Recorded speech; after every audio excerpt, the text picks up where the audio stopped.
জয় শ্রীরাম।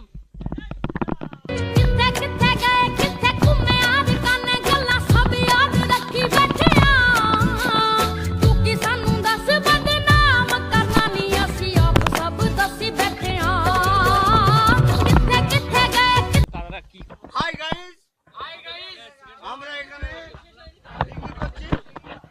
এটা আমাদের নতুন বন্ধু। এই মামা ভুলুদা, এই ভুলুদা আসছে এখানে।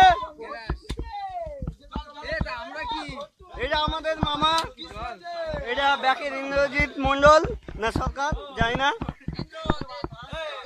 এটা পীযুষ সরকার। Hi guys.